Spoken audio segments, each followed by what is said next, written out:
Good good evening बच्चों। Sudhakar Prajapati YouTube channel में आप लोगों का स्वागत है।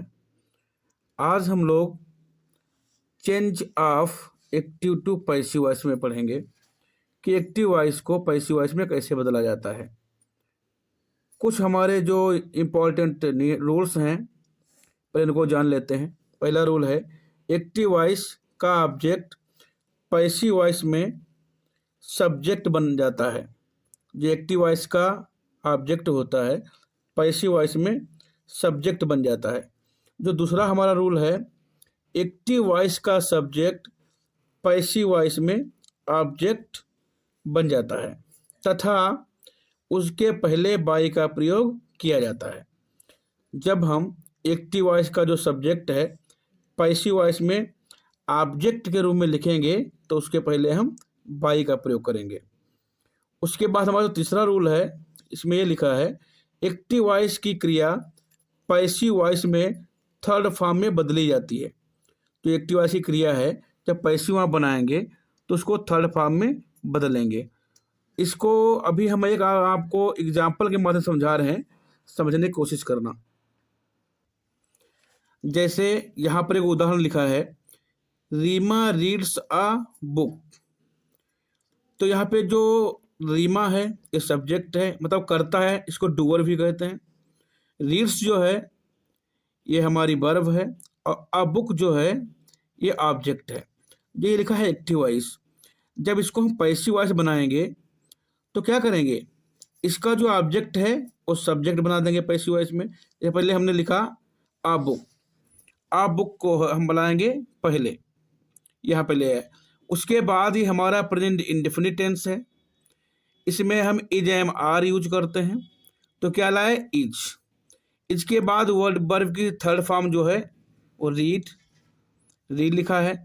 उसके बाद आप लोग देख रहे हैं कि रीमा जो सब्जेक्ट है ऑब्जेक्ट बनेगा। आप लोग पहले पढ़ चुके हैं कि जब एक्टिव वॉइस का सब्जेक्ट पैसिव वॉइस में ऑब्जेक्ट बनाएंगे ये, तो उसके पहले क्या लगाएंगे, बाई लगा देंगे। तो हमने बाई लगा दिया तो पूरा सेंटेंस हमारा क्या बन गया, a book is read by Reema. अब हम ये नहीं जान पाते हैं कि कौन सा टेंस जो है किस में बदला जाएगा। उसके लिए हम आप लोगों के सामने एक चैप्टर दिखा रहे हैं, उसको समझने की कोशिश करना। अब हम लोग इस चैप्टर को समझते हैं, क्या है टेंस को कैसे बदलें। एक बात समझना आप लोग, लिखा है प्रेजेंट इंडेफिनिट टेंस। तो प्रेजेंट इंडेफिनिट टेंस में जो हमारी हम कह सकते हैं वर्ब के रूप में या सहायक क्रिया के रूप में जो चीज़ें आती हैं, एक तो फर्स्ट फॉर्म वर्ब आती है प्लूरल के साथ, या यस या ईएस फॉर्म। अगर आपके एक्टिव वॉइस में फर्स्ट फॉर्म लगी है और प्रेजेंट इंडेफिनिट टेंस है, यस या ईएस फॉर्म लगी है, तो हम पैसिव वॉइस में उसको बदलते हैं इज एम आर में। किसे बदलते हैं, इज एम आर में। दूसरा हमारा है, अब देखिए प्रेजेंट कॉन्टिन्यूअस टेंस। जब प्रेजेंट कॉन्टिन्यूअस टेंस आता है जिसमें जैसे सीता इज गोइंग होम, इस तरीके से आ गए, तो इज एम आर अगर आपके एक्टिव वॉइस में आ रहा है तो उसको हम पैसिव वॉइस में बदलते हैं is am are plus being plus M B third. ये बात याद रखो, इज एम आर में प्लस बीइंग जोड़ देते हैं और एम बी थर्ड लिखते हैं। उसके बाद प्रेजेंट परफेक्ट आता है। प्रेजेंट परफेक्ट में क्या होता है, हैज या have plus third form verb आती है। उसको हम हैज के साथ बीन और हैव के साथ बीन जोड़ देते हैं। जैसे हैज आ गया, हैव आ गया, तो हैज बीन, हैव बीन। उसके बाद हमारा आता है पास्ट इंडेफिनिट। इसमें क्या होता है, सेकंड फॉर्म वर्ब जो होती है एम बी की सेकंड फॉर्म आती है, उसको हम बदलते हैं वाज या वर में। जैसे I wrote a letter, wrote second form I, तो किसमें बदल देंगे, वाज या वर में। इसके बाद बच्चों हमारा आता है पास्ट कंटिन्यूअस टेंस। अगर was were plus ING form आप लोग जानते हैं, अगर ये आती है तो वाज वर में हम प्लस बीइंग और थर्ड फॉर्म जोड़ देते हैं।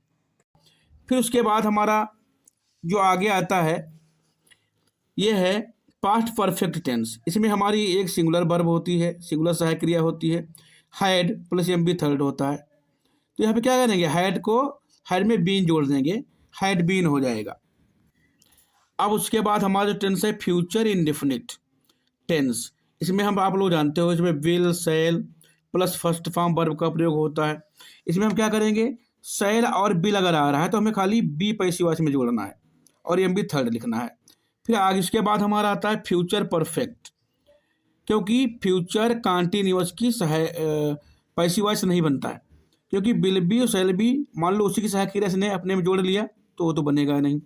फिर तो future perfect tense, will have shall have plus third form verb होता है।